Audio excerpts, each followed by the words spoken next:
నమస్తే, welcome to ANN debate time. నేను మీ లక్ష్మీనాగ్ నరహరి శెట్టి.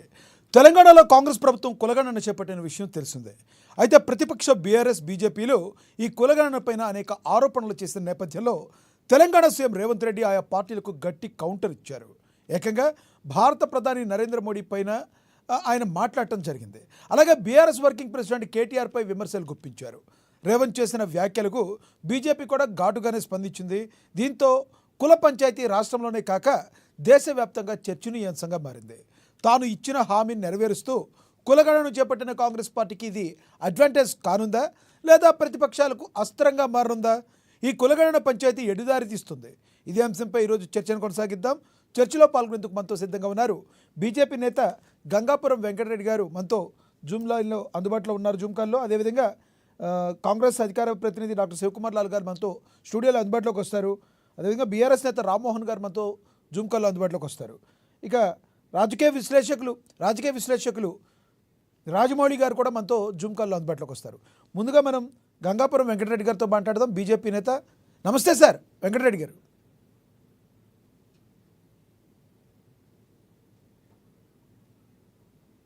వెంకటరెడ్డి గారు వాయిస్ వస్తుందా? వాయిస్ ఎస్ వస్తుంది. నమస్తే సార్. చెప్పండి. నమస్తే, చెప్పండి.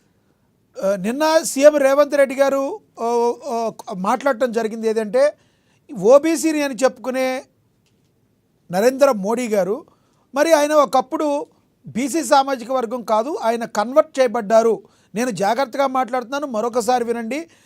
వాళ్ళ కులం కానీ ఏదైనా కన్వర్ట్ చేయబడింది, కానీ పుట్టుకతో ఆయన బీసీ కాదు, ఆయన ఉన్నత వర్గాల్లో పుట్టిన వ్యక్తి అని మాట్లాడటం జరిగింది. కానీ ఈ రోజున మరి రాహుల్ గాంధీది ఏ కులం అంటూ డైరెక్ట్గా క్రిటిసైజ్ చేసిన పరిస్థితి కాంగ్రెస్ పార్టీకి, బీజేపీ పార్టీది కనిపిస్తుంది. అంటే పర్సనల్ క్రిటిసిజం అనుకోవాలా, లేదంటే పొలిటికల్ క్రిటిసిజం, రెండింటికి డిఫరెన్స్ ఉంది కదా. ఈ రకంగా బీజేపీ రియాక్ట్ అవ్వడానికి గల కారణం ఏంటి? ఇప్పుడు ఒకటి మిత్రమా, లైవ్లో ఉన్న అందరికీ కూడా నమస్తే. నమస్తే సార్. ఇప్పుడు ఏ వ్యక్తి కూడా ఏ కులంలోనో అనేటువంటి చారిత్రక నేపథ్యం ఉన్నటువంటి విశ్లేషణ మనం చేయడం జరిగినట్టయితే, అనేక కారణాల కింద మానవుడు ఒక్కడే, ఆటవిక ప్రాంతం నుంచి వచ్చినటువంటి మానవుడు కానివ్వండి, ఇతరత్ర కానివ్వండి, దాంట్లో రకరకాల వృత్తుల వారిగా కులాలు ఏర్పడ్డాయి తప్ప ఏ వ్యక్తి ఇప్పుడు నాలో రక్తం ఒకటే ఉంటుంది, మీలో రక్తం ఒకటే ఉంటుంది, శివలాల్ ఒకటే రక్తం ఉంటుంది. కాబట్టి ఇవి సమాజంలో వచ్చినటువంటి అనేక ఒడిదొడుకులు, తప్పుడు నిర్ణయాల వల్ల ఈ కులాలు అనేటువంటిది ఏర్పడ్డవి. కొన్ని ఆర్థికంగా బలపడ్డవి, కొన్ని ఆర్థికంగా బలహీనపడ్డవి సమాజంలో అనేటువంటిది మనకు తెలిసినటువంటి అంశమే. సరే, ఏదేమైనప్పుడు కూడా అంబేద్కర్ భారత రాజ్యాంగం వచ్చిన తర్వాత అన్ని కులాలకు, ఎస్సీ ఎస్టీ బీసీ వర్గాలన్నిటి కూడా సరైన సామాజిక న్యాయము, ఆర్థిక న్యాయము, రాజకీయ న్యాయం జరగాలనేటువంటి కోణం లోపల గత 75 సంవత్సరాలుగా భారతదేశంలో ఏ పార్టీ ఉన్నప్పుడు కూడా కొంత కృషి జరుగుతున్నటువంటి మాట వాస్తవం. సరే, ఆ కోణంలో మనం ఆలోచించినప్పుడు చాలా సామాజిక వర్గాలు ఇవాళ ముందుకు వచ్చినాయి. ఇవాళ ముర్ము గారు అంటే ఒక ట్రైబల్ సంబంధించిన వనిత ఇవాళ మనకి ప్రెసిడెంట్ కావడం అనేటువంటి చూసాము. అబ్దుల్ కలాం గారిని చూసాము. మైనారిటీ అవన్నీ ఏమీ లేవు. కాబట్టి అక్కడక్కడ కొన్ని రాజకీయ ప్రయోజనాల కోసం కొంతమంది మాట్లాడేటువంటిది పద్ధతి ఉంటే ఉండవచ్చు. కానీ ఈ రకంగా కులాల లెక్క అనేటువంటిది వల్ల అవసరమైంది అని అనుకున్నప్పుడు మనం వాళ్ళ యొక్క రాజ్యాధికారము, సామాజిక విద్య, వీటిల్లో వాళ్ళకి కావాల్సిన పాత్ర, వాటా ఉండాలి అనేటువంటి దాని కింద కులగణన చేయాలి అనేటువంటి దాని కింద వస్తుంది. సరే, రేవంత్ రెడ్డి గారు దాన్ని ముందుకు చేసినారు. ఏం చేసినారు, దాంట్లో ఒక విఫల ప్రయత్నం చేయడం జరిగింది. చివరికి ఆయనకి ఏమర్థమైతే లేదు, 42% ఇస్తా అని చెప్పి ఊదరగొట్టి, డబ్బా కొట్టి ప్రచారం చేసి 6 నెలల నుంచి బీసీ కమిషను, డెడికేటెడ్ కమిషను రెండింటికి తేడా లేకుండా చివరికి ప్లానింగ్ డిపార్ట్మెంట్తో ఆ డేటా తెప్పించి ఆఖరికి వచ్చేటప్పటికి ఏంటంటే బీసీల సంఖ్య తగ్గించేటువంటి ప్రయత్నం చేసినారు. 5 నుంచి 6% తగ్గించినాడు. ముస్లింలను తెచ్చి, మతపరమైనటువంటి ముస్లింలను తెచ్చి దీంట్లో కలిపి 46%కి 56% అని చెప్తున్నాడు. ఇదంతా కూడా అసంబద్ధమైనటువంటిది. భారతీయ జనతా పార్టీ ముస్లింలను బీసీలలో కలపడానికి పూర్తి వ్యతిరేకం. మతపరమైన రిజర్వేషన్లు ఉండకూడదు అనేటువంటిది భారతీయ జనతా పార్టీ యొక్క మూల సిద్ధాంతం. సరే, అదొక భాగం. అయితే ఇవాళ ఏం జరిగింది, అన్ని వర్గాలు, మేధావులు, సొంత పార్టీలో ఉండే ఎమ్మెల్యేలు, ఎమ్మెల్సీలు, బీసీ వర్గాలు, బీసీ మేధావులు, బీసీ కుల సంఘాలు అందరూ కూడా వ్యతిరేకించినారు. ఇదేం ఎక్కడొచ్చింది అనేటువంటిది. దాంట్లో నుంచి వెనక్కి రావడానికి చేసే ఒక ప్రయత్నం లోపల ఏం చేయాలన్న పాలుపోక ఇవాళ ఏం చేస్తున్నాడంటే మోదీ గారి కులమేంది అనేటువంటి చర్చకు వచ్చినాడు. మీరు వెంకటరెడ్డి గారు ఒక్కసారి రేవంత్ రెడ్డి గారు మాట్లాడిన బయట ఉంది, మరొకసారి మీరు వినండి. ఆయన ఆ విధంగా అనలేదు. ఒకసారి బయట ఉంది, వినండి, విందాం.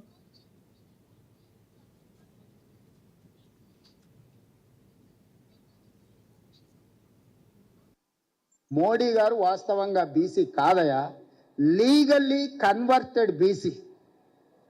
నేను చాలా జాగ్రత్తగా ఈ పదం వాడుతున్నా, లీగల్లీ కన్వర్టెడ్ బీసీ. 2001 వరకు ఆయన ముఖ్యమంత్రి కానంత వరకు ఆయన కులము గుజరాత్ రాష్ట్రంలో ఉన్నత వర్గాలలో ఉండే. ఆయన ముఖ్యమంత్రి అయినాక ఆ కులాన్ని తీసుకొచ్చి బీసీలో కలుపుకున్నాడయా చట్టం చేసి.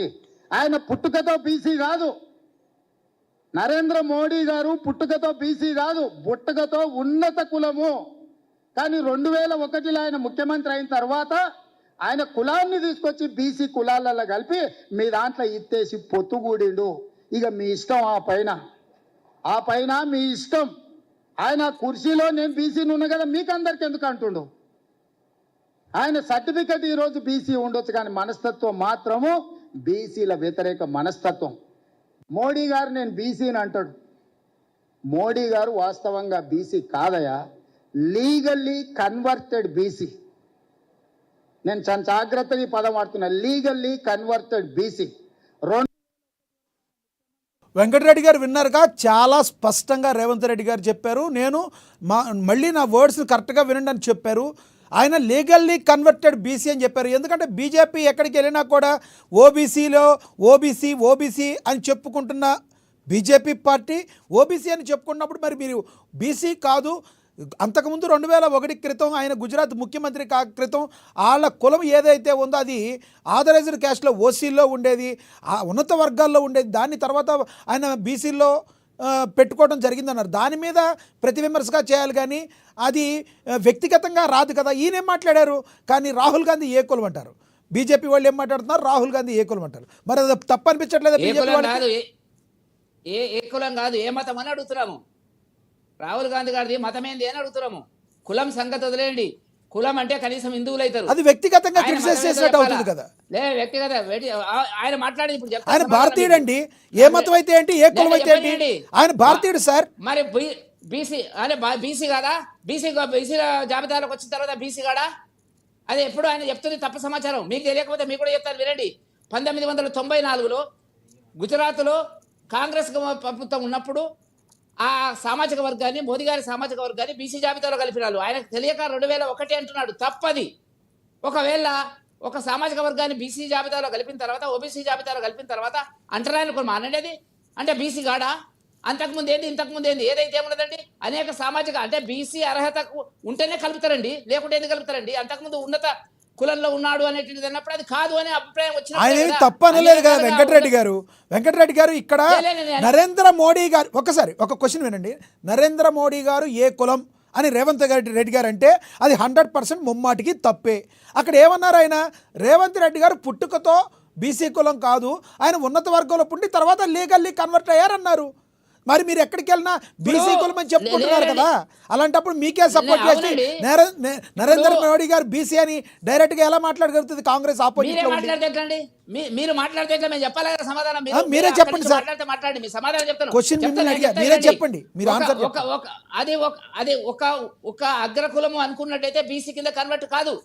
మీకు తెలియాల్సినటువంటి మూల సూత్రం ఇది. అది అగ్రకులం కాదు, తప్పకుండా అది బీసీలో ఉండవలసినటువంటి కులము అనుకున్నప్పుడే ఆనాడు ఆ కాంగ్రెస్ ప్రభుత్వము దాన్ని మార్చింది. తర్వాత సెంట్రల్ గవర్నమెంట్ ఓబీసీ కూడా తర్వాత 2001లో మార్చినారు. అది కాదని ఎట్లంటామండి ఏ కులం అయితే? మరి ఒకవేళ అగ్రకులం అయినట్టయితే దీనికి ఎందుకు మార్చారండి? కాదు, అంతవరకు అన్యాయం జరిగింది వాళ్ళకు. బీసీ కులము ఆ కులము, మోదీ గారి కులము అంతకుముందు కూడా బీసీ కులము, అన్యాయం జరిగింది, సరిదిద్దినారు. అంటే 1994లో దాన్ని సరిదిద్ది బీసీ జాబితాలకు తెచ్చినారు. తెస్తే ఏమైంది? దాని గురించి ఎందుకు చెప్పాలో దెప్పిపడిచే పద్ధతిలో ఎందుకు మాట్లాడుతున్నాడు? పిచ్చి కూతలు కూస్తున్నాడు కదా. ప్రేలాపనలు ఒక గౌరవ ముఖ్యమంత్రి, అంబేద్కర్ రాజ్యాంగ ప్రకారంగా ప్రమాణ స్వీకారం చేసినట్టు ముఖ్యమంత్రికి ఉండేటువంటి అర్హతలు ఏమన్నా ఉన్నాయి ఆయనకి? ఎంత నీచంగా మాట్లాడుతున్నటువంటి పద్ధతిలో రేవంత్ రెడ్డి గారు. ఆయన భాష ఏంది, ఎవరి మీద ఉపయోగిస్తున్నాడు? గౌరవప్రదమైనటువంటి మొత్తం ప్రపంచవ్యాప్తంగా పేరు ప్రతిష్ఠున్నటువంటి మోదీ గారి కులం గురించి మాట్లాడతాడా? మేము అడుగుతున్నాం ఇలా రాహుల్ గాంధీ యొక్క ఏ మతమో, తండ్రివారు తాతవారు చెప్పవలసిన అవసరం లేదా? ఇవాళ ఏం మాట్లాడతారండి? ఒక దెబ్బకు దెబ్బ మా దగ్గర కూడా ఉంటుంది, చెప్పమనండి. తల్లివారు ఏ దేశం నుంచి ఏ దేశంకి వచ్చింది? నేను అంటున్నది ఏంటంటే రాజీవ్ గాంధీ గారి తండ్రి వారు చెప్పండి, మీరు చెప్పండి, వాళ్ళు చెప్పమనండి. అంటే వీటిని మాట్లాడుకోవాలా? ఇవాళ వాళ్ళు ఫ్రీడమ్ ఫైటర్స్ గా కూడా ఉన్నారు కదా. ఇప్పుడు గాంధీ ఫ్యామిలీలో ఆయన ఫ్రీడమ్ ఫైటర్స్ గా ఉన్నారు, నెహ్రూ గారు ఎవరు ఫ్రీడమ్ ఫైటర్ గా ఉన్నారు, తెలిసిన వ్యక్తులే కదా మీకు కూడా. అంటే ఫ్రీడమ్ చరిత్ర ఫైటర్స్ తెలుసు కదా నేను మీకు. కాదంటలేను, నేను కాదంటలేను. మోదీ గారి కులము అంతకు ముందు అగ్రకులమే అనుకుందామండి. ఆ కులం అగ్రకులంలో ఉండడానికి వీలు లేదు, అది అన్యాయం జరిగింది వాళ్ళకు అనుకొని బీసీలో చర్చిన తర్వాత మళ్ళీ వాళ్ళకు కొత్తగా పుల్ల పెట్టే పద్ధతిలో వాళ్ళు ఎందుకు మాట్లాడుతున్నాడు అంటే, చేయడం చేతకాక, పరిపాలన చేయడం చేతకాక, 42% ఇవ్వడం చేతకాక, Right. ఏం చేయాలో పాలుపోక, చేయాల్సినటువంటి అన్నిటిని కూడా పక్కకు పెట్టి 10 రోజులకు ఒకసారి ఇవాళ డ్రామాలు ఆడుతున్నాడు రేవంత్ రెడ్డి గారు. మా దగ్గర కూడా లెక్క ఉంటుంది, లెక్క వచ్చినప్పుడు పక్క లెక్క చెప్తాం ఆయనకు. మేము అంత ఈజీగా వదిలేయము. ఏమనుకుంటున్నా ఆయన గురించి రెడ్డి హ్యాండెడ్ గా వీడియోలో పట్టుబడి లంచాలు ఇచ్చి 50 లక్షలు ఇచ్చినటువంటి వ్యక్తి వాళ్ళ నీతులు మాట్లాడుతున్నాడా? ఇప్పుడు మేము ఎందుకు మాట్లాడొద్దు అని అనుకుంటున్నాం కదా. గౌరవప్రదమైన ప్రధానమంత్రిని అన్నారని మీరు మాట్లాడుతున్నారు. గౌరవప్రదమైన అవును, ముఖ్యమంత్రిగా తప్పకుండా మరి మీరు కూడా ఇవ్వాలి కదా గౌరవం లే, సార్. లే, లే, గౌరవమైన భాషలో చెప్తున్నాము. గౌరవమైన ముఖ్యమంత్రికి ఏ భాషలో చెప్పాలో ఆ భాషలో చెప్తున్నాం. ఆ భాషలో అయితే అర్థమవుతుంది ఆయనకు, లేకుంటే మాకు మాట్లాడడం లేదు. భారతీయ జనతా పార్టీకి సంస్కారం ఉంది. భారతీయ జనతా పార్టీ చాలా జాగ్రత్తగా మాట్లాడుతుంది. మేము వీళ్ళు ఎందుకు మాట్లాడుతున్నాం అంటే, ఆ భాష ఏ భాషలో చెప్తే ఆ భాషలో చెప్పాలి. కాబట్టి ఇవాళ వచ్చిన సమస్య. కాబట్టి రేవంత్ రెడ్డి గారు చాలా జాగ్రత్తగా నోరు అదుపులో పెట్టుకొని మాట్లాడాలి.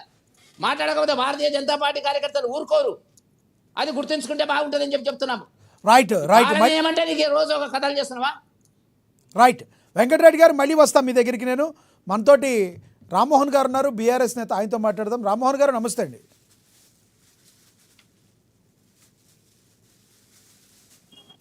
రామ్మోహన్ గారు నమస్తే, వినిపిస్తుందా? ఎస్ వినబడుతుంది. రామ్మోహన్ గారు, నిన్న రేవంత్ రెడ్డి గారు నమస్తే, కొన్ని కమెంట్స్ చేయడం జరిగింది.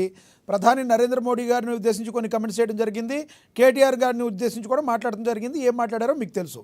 అయితే ఎక్కడైతే ఆయన మళ్ళీ స్పష్టంగా చెప్పారు మోడీ గారిని, ప్రధానంగా మోడీ గారిని ఉద్దేశించి, మోడీ గారు ఏ కులము అని ఆయన మాట్లాడలేదు.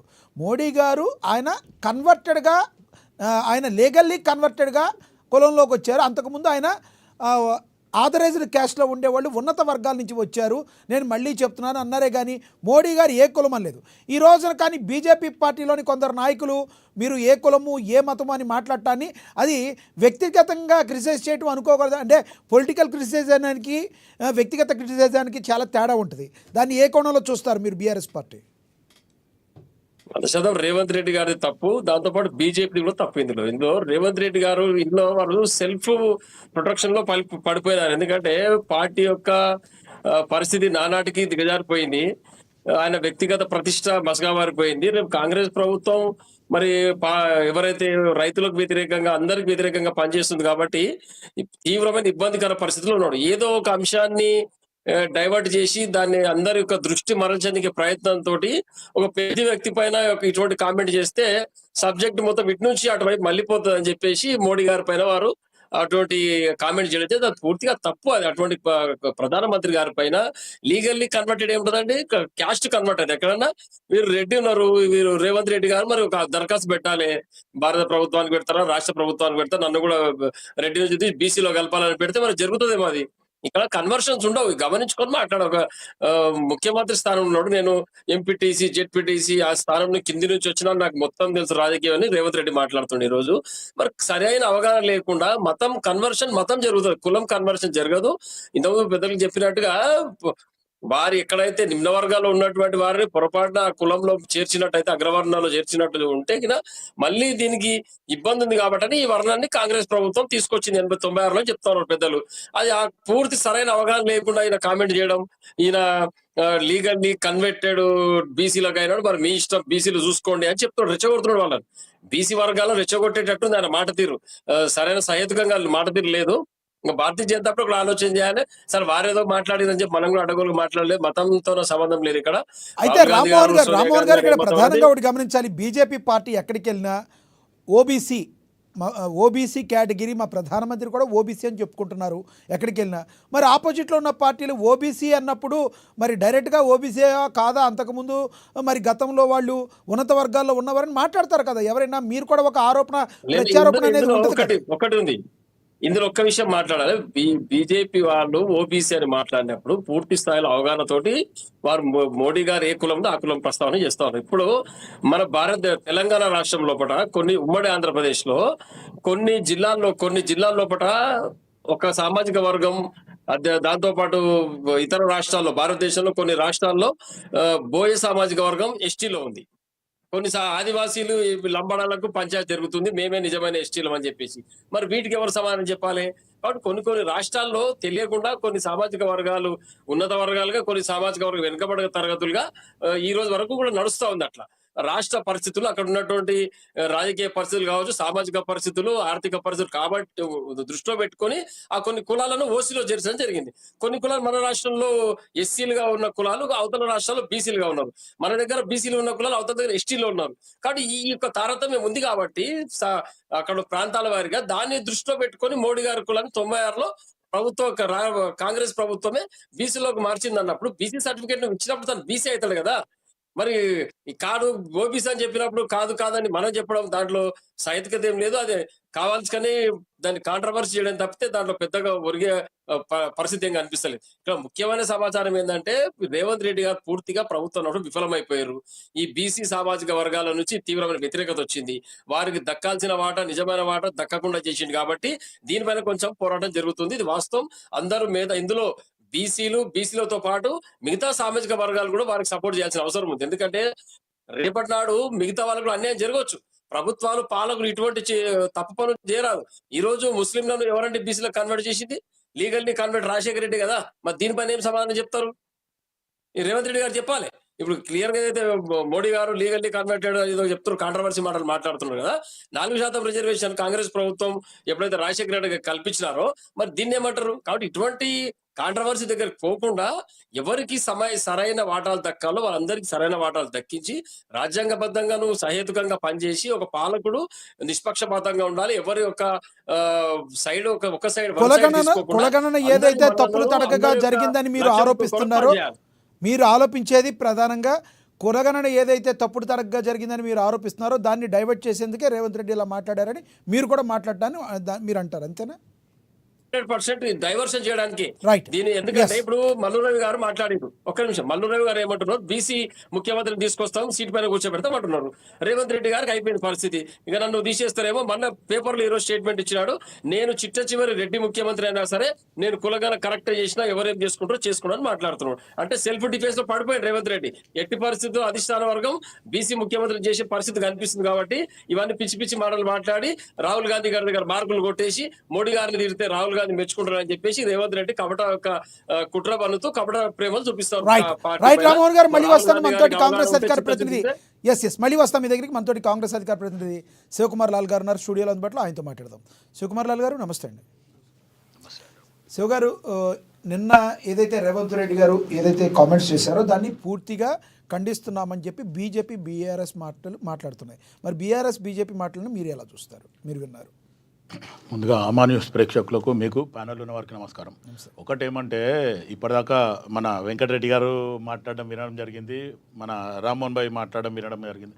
అయితే ఇక్కడ ఒకటేమంటే బీజేపీ వాళ్ళు ఫస్ట్ ఈరోజు నరేంద్ర మోదీ మీద ఒక రాష్ట్ర ముఖ్యమంత్రి, తెలంగాణ రాష్ట్ర ముఖ్యమంత్రి రేవంత్ రెడ్డి గారు గతంలో ఓసీ ఉండే, ఇప్పుడు ఆయన ముఖ్యమంత్రి అయిన తర్వాత ఓబీసీ అండ్ బీసీ కులానికి చెందిందని చెప్పుకుంటున్నా అనేది ముఖ్యమంత్రి గారు అనడం జరిగింది. వాస్తవం. అది ఇయర్ పాత ముందు ఇయరా మొన్న ఇయరా, ఈ ఇయర్ ఒక్కటి కన్ఫర్మేషన్ లేదు. ఇంతకుముందు నేను వేరే డిబేట్లో కూడా వెంకటరెడ్డి గారితో మాట్లాడడం జరిగింది. అయితే ఇక్కడ ఒక ఇబ్బంది ఏంటంటే వీళ్ళ పార్టీ వాళ్ళు రాహుల్ గాంధీ గారిని పార్లమెంట్లో పట్టుకొని నువ్వు ఏ కులం అనే రకంగా మాట్లాడినప్పుడు వీళ్ళకు ఎక్కడ కూడా వీళ్ళ ప్రధానమంత్రికి కానీ లేకపోతే కేంద్ర హోంమంత్రి గారికి కానీ లేకపోతే బీజేపీలకు ఎవరికి కూడా ఇబ్బంది కలగలే. కానీ ఒక ప్రధానమంత్రిగా ఉన్న ఇప్పుడు నరేంద్ర మోదీ గారిని ఇంతకుముందు ఆయన ఓసీలో ఉండే, ఇప్పుడు ఆల్రెడీ ఏదైతే లీగలీ కన్వర్టెడ్ బీసీ అనే రకంగా రేవంత్ రెడ్డి గారు మాట్లాడితే వీళ్ళకి బాధ కలుగుతుంది. అంటే మనం వేరే వాళ్ళని అన్నప్పుడు మటుకు వీళ్ళు సంతోషిస్తారు, మన మీదకి వచ్చినప్పుడు మటుకు వీళ్ళు బొబ్బైలు పెడుతున్నారు అనేది నా ఉద్దేశం ఇక్కడ. అయితే ఒకటి ఏంటంటే నిజంగా కూడా ఈ ఈ సబ్జెక్ట్ని పెద్దగా ఇంత దుమారం లేపి బీజేపీ ఇది ఒక పెద్ద ఇష్యూ చేయాల్సిన అవసరం అయితే లేదు. అంటే ఇక్కడ ఇప్పుడు ఇష్యూ చేయాల్సిన అవసరం లేదంటే స్వయాన రాష్ట్ర ముఖ్యమంత్రి గారు, ప్రధానమంత్రి గారు ఇలా కాదు అని వాళ్ళు ఇంత పబ్లిక్గా చెప్పిన తర్వాత దాని గురించి రెస్పాండ్ కాకుండా ఎలా ఉంటారు? అంటే ఇష్యూ చేసిందే నిన్న రేవంత్ రెడ్డి గారు నిన్న మాట్లాడారు, మీరు మాట్లాడి దాన్ని ఇష్యూ చేయాల్సిన అవసరం లేదంటే ఎలా సార్? మీరు లక్ష్మీనా గారు, నేనేమంటున్నా అంటే ఇది పెద్ద ఒక రకంగా గతంలో రాహుల్ గాంధీ గారు అన్నప్పుడు అనుకుంటే పార్లమెంట్ అంతా స్తంభించేయాల్సి వస్తుంది, పార్లమెంట్ నడవకుండా చేయాల్సి వస్తుండే కాంగ్రెస్ పార్టీ. ఎవరో ఒక్కళ్ళు ఇద్దరు మాట్లాడి సైలెంట్ అయ్యిండ్రు, మళ్ళీ తర్వాత వాళ్ళు కూడా రెక్టిఫై అయినరు. ఇప్పుడు గతంలో కూడా ఏదైతే రాహుల్ గాంధీ గారి నాన్నగారు కానీ లేకపోతే వాళ్ళ తాతగారు కానీ వాళ్ళు they are belongs to Parsi community అనేది మనకు గతంలో చాలాసార్లు కూడా మన విశ్లేషకులు కోటేశ్వరరావు గారు చెప్పడం రాహుల్ గాంధీ యాక్చువల్లీ మన ప్రొనౌన్సియేషన్లో గాండేని గాంధీ అన్నారు అనే రకంగా కూడా పార్సీలో ఒక గాండే అని ఉంటుంది అనేది కూడా ఆయన చాలా స్పష్టంగా వివరించడం జరిగింది. కానీ ఇదే బీజేపీ వాళ్ళు ఏమంటారు, రాహుల్ గాంధీని రాహుల్ ఖాన్ అంటారు, లేకపోతే రాజీవ్ గాంధీని రాజీవ్ ఖాన్ అంటారు, లేకపోతే ఇంకేమన్నా అంటే మీరు మొత్తానికి మీరు అంటే మట్టుకు ఎదుటోళ్ళ మనోభావాలు దెబ్బతిన్నాయి, ఎదుటోళ్ళకి కులం మీద మతం మీద ఏమీ ఇబ్బంది లేదు. కానీ వీళ్ళనంటే మట్టుకు మొత్తం అంతా పొడుచుకుంటూ వస్తుంది. వీళ్ళు మొత్తానికి అది మాట్లాడింది తప్పు అంటే ఆయన లీగలీ కన్వర్టెడ్ బీసీ అన్నాడు. లీగలీ కన్వర్టెడ్ అంటే ఆల్మోస్ట్ ఆల్ గతంలో ఆయన ఓసీగా ఉండే, ఇప్పుడు ఆయన ఏదైతే ముఖ్యమంత్రి అయిన తర్వాత ఇది అయింది అనే రకంగా మాట్లాడడం జరిగింది. రైట్ మళ్ళీ వస్తాను శివలాల్ గారు మీ దగ్గరికి. మనతోటి రాజకీయ విశ్లేషకులు రాజమౌళి గారు ఉన్నారు, ఆయనతో మాట్లాడదాం. రాజమౌళి గారు నమస్తే అండి. రాజమౌళి గారు మ్యూట్లో ఉన్నట్టుంది, మీ వాయిస్ మ్యూట్లో ఉంచండి సార్. రాజమౌళి గారు ఎస్ వినబడుతుంది. రాజమౌళి గారు, నిన్న రేవంత్ రెడ్డి గారు మాట్లాడిన మాటల్ని ఏ కోణంలో చూడాలి? ఈరోజు ఇప్పుడు వెంకటరామరెడ్డి గారు మాట్లాడింది విన్నారు, రామ్మోహన్ గారు మాట్లాడింది విన్నారు, శివలాల్ గారు మాట్లాడింది విన్నారు. మీరు చెప్పండి, ఈ నిన్న రేవంత్ రెడ్డి గారు మాట్లాడిన మాటల్ని ఏ కోణంలో చూడాలి? మీరు ఒక్క నిమిషం, మీరు ఎవరితో మాట్లాడిందంటే ఒక్కటే నిమిషంలో నేను వస్తాను. Sorry for the interruption. Right మళ్ళీ వద్దు. కానీ శివలాల్ గారు ఒక మాట, రేవంత్ రెడ్డి గారు నిన్న స్పష్టంగా చెప్పారు. ఏమని చెప్పారు? ఆయన లీగల్లీ కన్వర్టెడ్ ఓబీసీగా చెప్పారు. కానీ ఆ మాటని మాట్లాడడానికి ప్రధానమైన కారణం ఏంటి? ఆ సభలో రేవంత్ రెడ్డి గారు మాట్లాడడానికి ప్రధానమైన కారణం, దీనికి బీజేపీ పార్టీ కానీ బీఆర్ఎస్ పార్టీ కానీ మీరు ఏదైతే కులగణన సర్వే చేపట్టిందో దాన్ని తప్పుల తడగ్గా చేయబట్టి దాన్ని తప్పుల తడగ్గా చేయబట్టి ఆ రకంగా మీరు దాటవేసే ధోరణిలో మాట్లాడారా. కానీ దీనిలో కావాలని కుట్రపూర్ణంగా రేవంత్ రెడ్డి మాట్లాడారని బీజేపీ బీఆర్ఎస్, వాస్తవం లేదంటారా? నేను ఒకటే చెప్తున్నా, బీజేపీ బీఆర్ఎస్ వాళ్ళకి ఇద్దరికి కూడా చెప్తున్నా, ఇట్లా కుట్రపూరితం ఏం లేదు, డైవర్షన్ చేయాల్సిన అవసరం లేదు. గతంలో కులగణన చేయడం జరిగింది, ఎస్సీ క్లారిఫికేషన్ చేయడం జరిగింది. అయితే దీంట్లో బీసీ కులగణనకు ఒక సీనియర్ నాయకుడిని నిరంజన్ గారిని, నాకు తెలిసి కనీసం ఒక 40-50 సంవత్సరాల పార్టీకి సుదీర్ఘకాలంగా కాంగ్రెస్ పార్టీలో ఉన్న వ్యక్తిని ఒక బీసీ కమిషన్ చైర్మన్గా చేయడం జరిగింది. ఆయనతో పాటు ఒక కమిటీ వేయడం జరిగింది.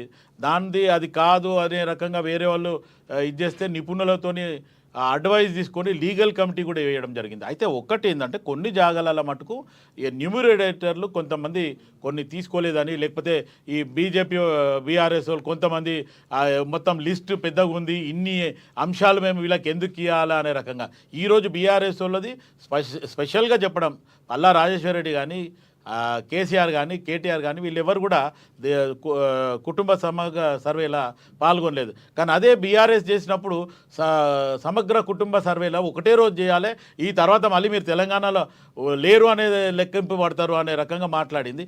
మీరు ఆల్రెడీ లెక్క చేసింది ఒకటే రోజున సమగ్ర కుటుంబ సర్వే చేసినప్పుడు మరి ఈరోజు ఎందుకు మీరు పబ్లిక్ డొమైన్లో పెట్టలేదు? ఈ 10 సంవత్సరాలు ఎందుకు మీరు దాన్ని ఒక పక్కన పెట్టి లేకపోతే ఎంఆర్సీ హెచ్ఆర్డీలో పెట్టినామని చెప్పి చెప్పడం ఎందుకు?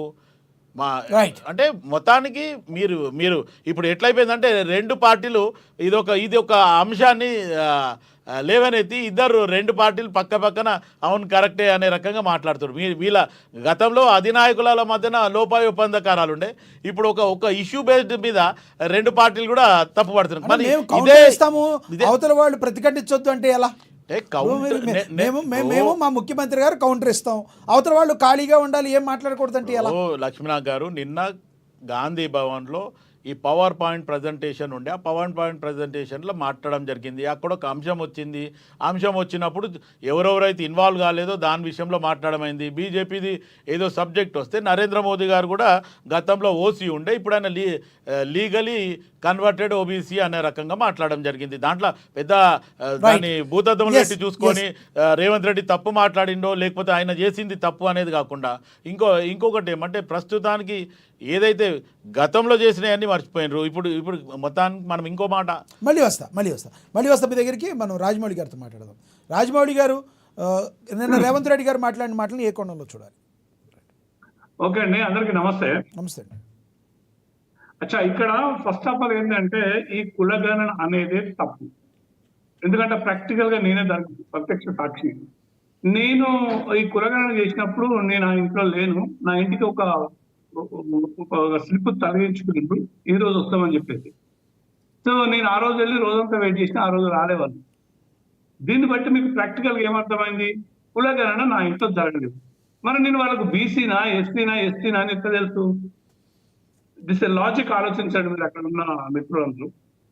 So it's a totally fake.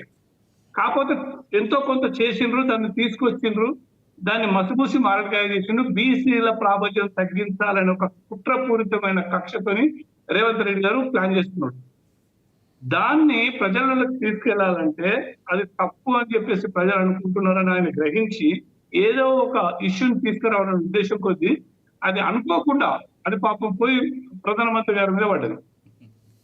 ఎందుకంటే ఆయన నోటీస్ సడన్ గా వచ్చేసింది. ప్రధానమంత్రి వచ్చింది కదా, దాన్ని ఇష్యూ చేసినాం అనుకోండి, ఈ బీజేపీ వాళ్ళు బీఆర్ఎస్ వాళ్ళు సంకల్పం గుద్దుకుంటూ ఇక ఆయనకు ప్రధానమంత్రిని పైకి మెచ్చుకుంటూ గొడవ చేస్తారని చెప్పేసి ఆయన అనుకున్నాడు. సరిగ్గా అదే జరుగుతుంది. ఏం లేదు, వీళ్ళిద్దరిని బిజీ ఉంటారు. రేవంత్ రెడ్డి పని ఏంటంటే ఆయన పని ఆయన చేసుకోవాలి, ఇటు బీజేపీ అండ్ బీఆర్ఎస్ వాళ్ళని గొడవలు రేపాలి, వాళ్ళన్న వాళ్ళు కొంచెం ఎంటర్టైన్మెంట్, ప్రజలను ఎంటర్టైన్మెంట్ చేయాలని ఉద్దేశం. అదొక పాయింట్. నెంబర్ 2, రేవంత్ రెడ్డి గారు పాపం అడ్వైజర్స్ సరిగ్గా లేరు. ఆయన వర్డ్ ఏదైతే వాడిండో రిపీటెడ్ గా అన్నాడు, మళ్ళా లీగల్లీ కన్వర్టెడ్ ఆ పదమే వాడద్దు. ఆయన లీగల్లీ కన్వర్టెడ్ అన్న పదం ఎంత పెద్ద క్రైమ్ అంటే ప్రధానమంత్రి అప్పుడు ముఖ్యమంత్రిగా ఆయన ఉన్నాయని ప్రధానమంత్రి గారు లీగల్లీ కన్వర్టెడ్ అనలేదు. ప్రధానమంత్రి గారు కులము అవన్నీ కూడా లీగల్ గా కన్వర్ట్ అయినాయి అన్నారు. ఆయన ప్రధానమంత్రి గారు డైరెక్ట్ గా అనలేదు. ఈ రోజు కొంతమంది బీజేపీ నేతలు అయితే డైరెక్ట్ గా ఏ కులం మీది, రాహుల్ గాంధీది ఏ కులం, ఏ మతం అని అడుగుతున్నారు. దాని గురించి కూడా చెప్పాలి మీరు వినండి పూర్తిగా, నా ఫ్లో పోతుంది. ఆయన ఏమన్నాడు అంటే లీగల్లీ కన్వర్టెడ్ అంటే ఈయన అధికారంలో ఉండి అప్పుడు సీఎం ఉండి మోడీ గారు సీఎం గా ఉండి లీగల్ గా కన్వర్ట్ అయ్యిండు అన్న అర్థం వస్తుంది. ఆ పాయింట్ ఆఫ్ వ్యూ ఆయన మాట్లాడు, అది తప్పు అంటున్నాను నేను. ఎందుకంటే ఒక వ్యక్తి లీగల్ గా కన్వర్ట్ అయిందంటే అంటే ఆయన ఒక బలమైన ఆధారాలతో కన్వర్ట్ అయ్యిండు అన్నాడు. అది చాలా తప్పు వర్డ్. ఆయన ఫ్లూక్ అనాల్సింది. ఆయన ఏదో ఆయన పాపం బీసీ కాదు, ఓసీలో ఉండే తర్వాత బీసీ అయిపోయింది అంటే వేరే ఉంటుండే. ఇక్కడ దొరికిపోయాడు. ఇక్కడ కూడా వీళ్ళకు పాపం వీళ్ళు కూడా పాయింట్ దొరకట్లేదు. బీజేపీ లో కూడా సరైన వర్డ్స్ దొరకట్లేదు మాట్లాడడానికి. కరెక్ట్ గా ఒక అడ్వకేట్ లాంటి వాళ్ళని తీసుకొని వాళ్ళతో అంత లా పాయింట్ తీసుకొచ్చి ఇప్పుడు సీఎం గారి మీద కేసు వేసి ఆయన మీద యాక్షన్ తీసుకోవచ్చు. వాళ్ళకి అంత టైం కూడా లేదు పాపం. సో ఇవన్నీ ఏంటంటే ఇది అనుకోకుండా జరిగింది. రేవంత్ రెడ్డి గారి నోటి నుంచి వచ్చింది. ఆయన ఇప్పుడు ఇరుక్కుపోయాడు. సో ఇప్పటికైనా కూడా బీజేపీ వాళ్ళ లీగల్ టీమ్ రాజమౌళి గారు మీ మాటకి అడ్డొచ్చాను. ఇందాక మీరు అన్నారు ఆయనకి ఎవరో స్క్రిప్ట్ రాసిన వాళ్ళు ఎవరో సరిగ్గా రాయలేదు, వాళ్ళకి అడ్వైజ్ ఇచ్చిన వాళ్ళు సరిగ్గా ఇవ్వలేదు అంటారు. మళ్ళీ ఏమో అనుకోకుండా నోటి నుంచి వచ్చింది అంటారు. రెండింటి మధ్య క్లారిటీ లేదు. అవును, అంటే ఇప్పటికైనా ఆయన తర్వాత క్లారిటీ ఉన్నది. ఇక్కడ ఆయన సడన్ గా అనేసిండు, వీళ్ళు కవర్ చేసుకురాలేదు ఆయన ఎంపడున్నారు. అది నా ఉద్దేశం. ఇప్పుడు గొడవ జరిగి 12 hours అవుతుంది. ఇప్పటికైనా దాని మీద వాళ్ళకి క్లారిటీ ఇవ్వలేదు అంటున్నాను నేను. ఇప్పుడు అర్థమైనా? Right, okay. సో ఇవన్నీ పక్కన పెడితే అసలు సంగతి ఏంటంటే ఇప్పుడు నిజంగా కూడా రాహుల్ గాంధీ మీద దుమ్మెత్తుకోవాల్సిన అవసరం ఉంది. ఆయనకు ఒక కులం లేదు, మతం లేదు, ఏం లేదు. ఆయన మొత్తం కలబుర గంప లెక్క ఉన్నది. ఆయన మీద చేయొచ్చు కదా, అది పక్కన పెడదాం. కమింగ్ టు ది పాయింట్ ఏంటంటే అక్కడ నరేంద్ర మోడీ అండ్ యోగి ఆదిత్యనాథ్ దుమ్ము రెప్పుకపోతున్నారు కుంభమేళలో. ఆ ప్రపంచాన్ని తట్టుకోలేకుండా వీళ్ళు రాష్ట్రాలలో ఏదో ఒక చిన్న పెట్టాలని చూసిండ్రు. అటు ఖర్గే ఒక పుల్ వేసిండు, ఇది దీంతో దరిద్రం పోతుంది అన్నాడు, అది ఫెయిల్ అయిపోయింది. ఇప్పుడు ఈయన పాపం రేవంత్ రెడ్డి కూడా ఏదో ఒకటి ఇక్కడ నుంచి ఫుల్ అనాలి కదా, ఇక్కడ తెలంగాణ నుంచి అద్భుతమైన భక్తులు పోతున్నారు, అవన్నీ చూసి వీళ్ళకు తట్టుకోలేకపోతున్నారు ఆ బాధని. సో దాన్ని కవర్ చేయడానికి ఇట్లాంటి ఏదేదో వాగుతా ఉంటారు. ఎస్పెషల్ గా వాళ్ళ కాన్సెప్ట్ ఏంటంటే ఈర్ష్య స్వభావంతో, అంటే నేను ప్రధానమంత్రిని మెచ్చుకోవట్లేదు, యోగిని మెచ్చుకోవట్లేదు, ఆ కుంభమేళలో జరుగుతున్న హిందుత్వాన్ని 45 కోట్లు ఎక్స్పెక్ట్ చేస్తే ఇప్పుడు ఆల్రెడీ 60 కోట్లు. సారీ టు సే దిస్ అనేది సబ్జెక్ట్ కాకపోయినా కూడా సబ్జెక్ట్ ఇంటర్లింక్ అయిన సబ్జెక్ట్ మనం మాట్లాడుతున్నాం ఇవాళ. ఆ ఈర్ష్య స్వభావంతో, అంటే హిందువులల్లా దాదాపుగా 60 కోట్ల మంది ఈ పాటికి దర్శించుకున్నారు అక్కడ. దాన్ని తగ్గించడానికి కోసం ఇట్లాంటి నికృష్టపు కుట్రలు పండుతున్నారు వీళ్ళంతా ఎంతమంది కలిసినా కూడా హిందువుల్లో కూడా చైతన్యం వచ్చింది. హిందువులు పార్టీలకు సంబంధం లేకుండా, ఈవెన్ కర్ణాటక డిప్యూటీ సీఎం కూడా వచ్చి స్నానం చేసిపోయింది ఆయన. సో వాళ్ళు అది కూడా భరించలేకపోతున్నారు. ఏది ఏమైనా కూడా వీళ్ళు ఆకాశం మీద ఉమ్మేస్తున్నారు, అది వచ్చి మళ్ళీ వీళ్ళ ముఖాల్లో పడుతుంది. అట్లా అని చెప్పేసి నరేంద్ర మోడీ కులం ఇక్కడ ఇంపార్టెంట్ కానే కాదు, ఆయన బీజేపీ పోసేయండి. అరే ఇవాళ ఆయన అంటే ఇక్కడ రాజమౌళి గారు ఇక్కడ సన్న గీత ఒకటి ఉంది, మీరు అబ్జర్వ్ చేయాలి. అసలు ప్రధాని గారు ఓబీసీ అని ఎక్కడికి వెళ్ళినా డప్పు కొట్టి చెప్పుకునేదే బీజేపీ పార్టీ కదా. మరి వాళ్ళు అలా చెప్పుకుంటున్నప్పుడు యువత వాళ్ళు కౌంటర్ చేయరా? దాని గురించి చెప్పండి మీరు. వాళ్ళు డప్పు కొట్టుకోవచ్చు, వాళ్ళు డప్పు కొట్టుకుంటున్నప్పుడు మరి దాని గురించి ఏంటి అనేది క్యాల్కులేషన్ చెప్పడం కాంగ్రెస్ తప్పేలా అవుతుంది? మేము ప్రధానమంత్రి గారు ఓబీసీ ఓబీసీ ఓబీసీ అని ఎక్కడికి వెళ్ళినా చెప్పుకునేది బీజేపీ పార్టీయే కదా, కాదంటారా? చెప్పుకోనియండి, ఆయన ఏం ప్రాబ్లం లేదు. కాకపోతే ఆయన మంచి చేస్తున్నారు. వాళ్ళంటే అన్నిట్లో ఉన్నాయండి. ఇది భారతదేశం, మనకు స్వతంత్రంగా మాట్లాడే హక్కుంది, మాట్లాడొద్దని ఎవరు అంటలేరు. ఇప్పుడు నేను ఈవెన్ ఆయన కూడా రేవంత్ రెడ్డి గారిని కూడా నేను తప్పు పట్టడం లేదు. నేనేమంటున్నా అంటే ప్రజలల్లో చిచ్చు పడుతున్నారు అంటున్నాను నేను. ప్రజల లోపల ఏదో హిందువులు ఏకమవుతున్నారు, వీళ్ళని విడగొట్టాలనే ఉద్దేశం, బీసీలంతా తెలంగాణలో ఏకమవుతున్నారు, వీళ్ళని విడగొట్టాలనే ఉద్దేశం. ఆయన నడుచుకొని మళ్ళీ ఆయనే అన్నాడు పాపం, నేను ఇదే చివరి రెడ్డిని అని అంటున్నాడు. మొన్న అట్లనే మన తెలంగాణ వచ్చినప్పుడు కూడా కిరణ్ కుమార్ రెడ్డి అన్నాడు, నేనే చివరి ముఖ్యమంత్రి. అట్లనే పాపం నిజమే కావచ్చు, వీళ్ళు ఒప్పుకుంటున్నారు, అన్ని కాంగ్రెస్ వాళ్ళకే వినొచ్చు. సో ఈయన చివరి ముఖ్యమంత్రి కావచ్చు, నెక్స్ట్ బీసీల రాజ్యం రావచ్చు. రైట్, మళ్ళీ వస్తాం మీ దగ్గరికి. మనం వెంకటరెడ్డి గారితో, ఎస్ సార్, మళ్ళీ వస్తా. వెంకటరెడ్డి గారితో మాట్లాడుతాం. వెంకటరెడ్డి గారు ఏదో చెప్తున్నారు, ప్లీజ్. ఇప్పుడు ఒకటండి, రేవంత్ రెడ్డి గారు మాట్లాడినటువంటి బయటలో చాలా స్పష్టంగా కనపడుతున్నటువంటిది ఏంటంటే, ఆయన అంతకుముందు అగ్రకులాలలో ఉన్నాడు, ముఖ్యమంత్రి అయిన తర్వాత అధికారంలోకి వచ్చినాక 2001లో లీగల్లీ కన్వర్ట్ అనే మాట అవమానకరంగా ఉంది. అది అంటే అది ఆయన పీరియడ్లో జరగలేదు. గతంలో కాంగ్రెస్ గవర్నమెంట్ గుజరాత్ను పాలిస్తున్న పీరియడ్లోనే అనేక సందర్భాల లోపల, ఆయా కాలాల లోపల, ఆయా పరిస్థితుల లోపల ఒక్కొక్క కులాన్ని ఒక్కొక్క జాబితాలో కలపడం అనేది ప్రభుత్వాలకు రాజ్యాంగబద్ధంగా ఉండేటట్టు ఒక హక్కు, బాధ్యత కూడా ఆ సందర్భంలో జరిగింది.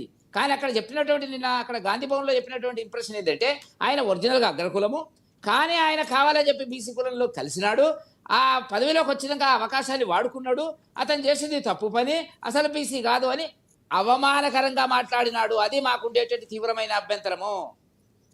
Okay, right. శివలాల్ గారు ప్లీజ్.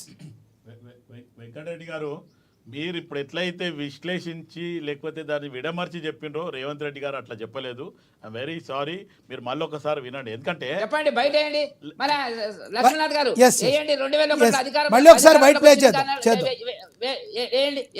ఎస్, బయట ప్లే అవుతుంది, చూద్దాం. శివలాల్ గారు బయట ప్లే అవుతుంది, చూడండి మళ్ళీ ఒకసారి. ఇప్పుడు నేను 2001 అన్నది అక్కడ బహుశా 99 బయట వస్తుంది అంటాడు. మోడీ గారు వాస్తవంగా బీసీ కాదయా, లీగల్లీ కన్వర్టెడ్ బీసీ. నేను చాలా జాగ్రత్తగా ఈ పదం వాడుతున్నా, లీగల్లీ కన్వర్టెడ్ బీసీ. 2001 వరకు ఆయన ముఖ్యమంత్రి కానంత వరకు ఆయన కులము గుజరాత్ రాష్ట్రంలో ఉన్నత వర్గాలలో ఉండే. ఆయన ముఖ్యమంత్రి అయినాక ఆ కులాన్ని తీసుకొచ్చి బీసీలో కలుపుకున్నాడయా చట్టం చేసి. ఆయన పుట్టుకతో బీసీ కాదు, నరేంద్ర మోడీ గారు పుట్టుకతో బీసీ కాదు, పుట్టుకతో ఉన్నత కులము. కానీ 2001లో ఆయన ముఖ్యమంత్రి అయిన తర్వాత ఆయన కులాన్ని తీసుకొచ్చి బీసీ కులాలలో కలిపి మీ దాంట్లో ఇత్తేసి పొత్తుగూడిండు.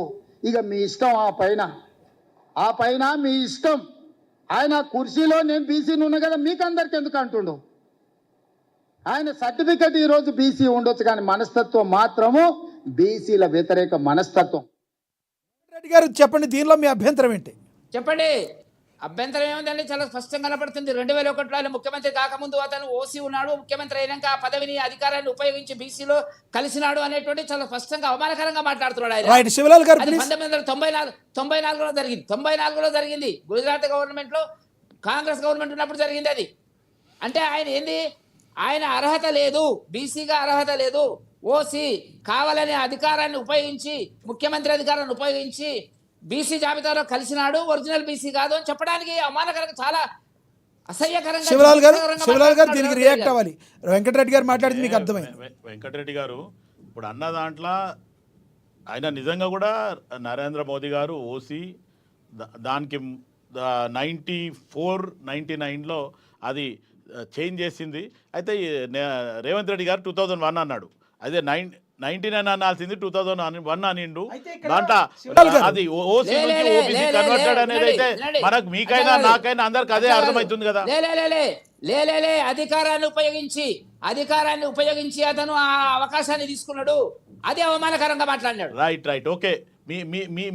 మీకేదైతే మనోవ్యాధి ఉందో అధికారం ఉపయోగించి ఆయన బీసీగా మారిండు అనే దాన్ని మటుకు నేను అది ఇప్పుడు నేను మళ్ళీ బయట వినడం జరిగింది, నేను ఒప్పుకుంటాను దానికి.